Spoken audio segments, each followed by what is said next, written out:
um país com uma grande variedade de peixes. Você já comeu um namorado? Um quê? Namorado. Não. Alimentación es todo. ¿A usted le gusta verdura? ¿Dura? No. ¿Verdura sí? Quando se cambiou para el país, usted abriu sua poupança? Abri minha poupança no Bradesco. En el fondo, usted tiene dificultades con la lengua brasileña. Com el idioma brasileiro. Usted se solta más Se quando suelta. tiene o Edmundo enfiado. Se suelta. Se suelta. Sí. No, el portuñol es solta. Pero con el Edmundo enfiado, ¿qué haces? Quando o Edmundo tá enfiado é perigoso.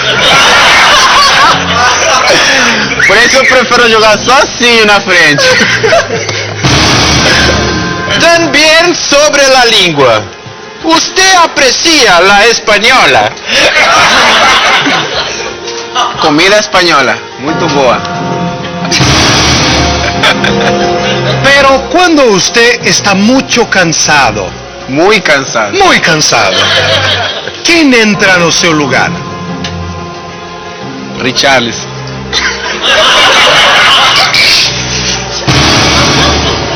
Los jugadores del Palmeiras sienten el dedo del técnico ¿El qué? Caio Júnior. ¿El quê? El dedo. El dedo. Quando ele fica nervoso, os jogadores sentem. Valdivia, se nosotros somos todos iguales, você é como eu e eu como você. Você não come ninguém. Y finalmente, en Chile, ¿usted tiene problemas con la dictadura?